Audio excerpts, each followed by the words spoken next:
COVID numbers soar as seasonal Palm Beach residents settle back in. What are the concerns? Election day in the midst of the COVID crisis. We talk to voters. Is hurricane season over? Almost. And here comes the first cool front, driven by a wind out of the north. And he headed the FBI through domestic terror incidents and global upheaval. Now you can connect with Louis Freeh on Palm Beach TV.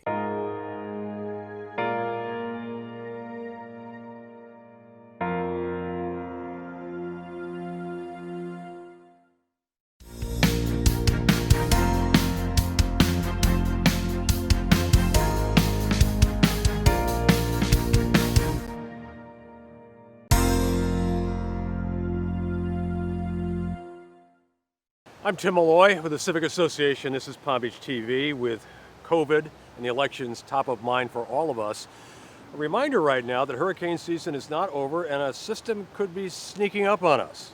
The current track for a weather system called ETA continues to keep all of southern Florida in its path. The National Weather Service in Miami warning residents of the potential for heavy rain and flooding in South Florida starting Thursday night, lasting all the way through Monday. It's too soon to determine the exact timing, magnitude, and location of possible impacts from wind and rainfall.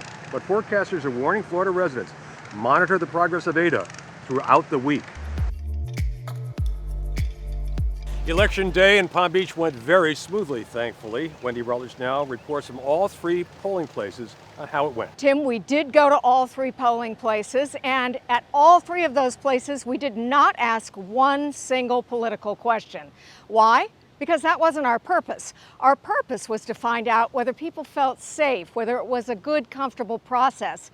And what we found out was, it seems like everything went very smoothly. They were very thoughtful. They double-checked everything. It was very perfect. And you guys are masked up, so you didn't feel endangered that way. No. And social distancing was there, and there were places to sit if you needed to sit. It was very smoothly run. Very smooth. You know, very comfortable. It was in and out. Only problem I had, I put X's and I had to fill in the little circles solidly. Here at the South Fire Station polling site, the southernmost of the three island polling locations, the pace of voting mid-morning on Election Day was steady, uncrowded, and from what we observed, COVID-19 precautions such as bringing your own pen and, of course, wearing a mask were widely observed. We're here at the Mandel Recreation Center, which is the middle polling site of the three polling sites on the island. This location was actually closed from 9:45 to 10:15 on Election Day. Why? Well, a rather renowned voter was coming here to cast her ballot, the First Lady. Melania Trump, clearly not wearing a mask, arrived accompanied by Supervisor of Elections Wendy Sartori-Link around 9:30 to cast her vote, amid a slew of security. We had Secret Service agents in place here, and we had PBSO in place here, but as far as the motorcade that came through here, I mean, we had probably half a dozen staffers with the First Lady, and then also Secret Service agents that travel with the motorcade as well. Flow in and out of the Mandel polling site was steady, but again uncrowded, despite the location having been closed to the public for 45 minutes earlier that morning. We tried to minimize the impact to residents. We knew that we did have to shut it down as a matter of national security for a certain amount of time. And I think we narrowed that time down as best as we could. St. Edward's Church was the northernmost polling place on the island. Extremely quiet, even pace of activity, which suited many an island voter. I expected more crowds and maybe some people trying to influence us. And so you didn't, obviously there's no protesters, nothing around. Nothing. All in all, an uneventful, drama-free Election Day on Palm Beach Island.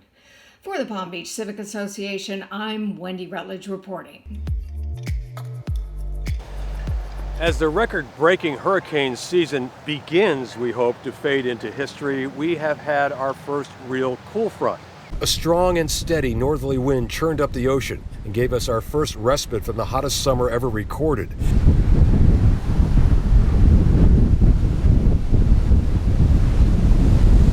The rare boater navigating the turbulent waters off the beach club. Take a look.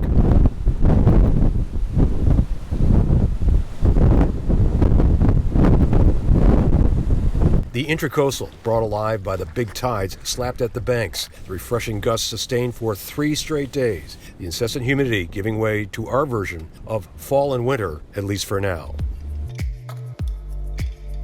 Palm Beach Civic Association will begin its first of 3 programs called Your Town, Your Safety, Your Well-Being. The guests will be the people whose job it is to protect us and advise us on efforts being made to make Palm Beach the safest town in America. The first guest will be Town Council President Maggie Zeidman, Police Chief Nick Caristo, and Fire Rescue Chief Daryl Donato. The program will air on Palm Beach TV. It will be posted and viewed on the Palm Beach Civic Association's website, palmbeachcivic.org. Again, our program with information on your well-being if you live in Palm Beach on Sunday, 10 a.m., November the 15th. Also, after that, on palmbeachcivic.org whenever you want to watch it. And we'll have more information on further programs in this series about your well-being in Palm Beach coming up. He headed the FBI for 8 turbulent years through domestic attacks and attacks on our troops overseas.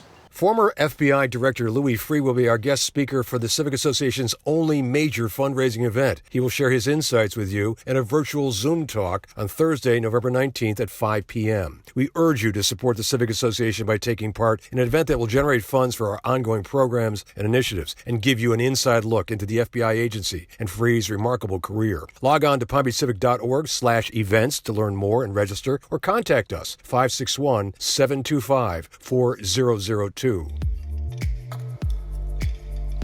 This year's William J. Bill Brooks Community Service Award will be presented to J. Ira Harris. Ira and his wife Nikki have had tremendous impacts on our community. The Palm Beach United Way, the Kravis Center, Norton Museum of Art, Palm Beach Civic Association, all stronger organizations because of Ira's leadership and passion. Whether the arts, education, or civic responsibilities, both Ira and Nikki have been shining stars to Palm Beach, and we look forward to honoring their remarkable service. Named for the late Bill Brooks, the Civic Association Director, former Town Council President, and General Manager of local WPTV. The annual event recognizes outstanding service to our community. Again, this is the Civic Association's only fundraiser. Your support is critical to our mission. We hope you'll join us. Log on to palmbeachcivic.org/events to learn more and register. And again, you can contact us at 561-725-4002.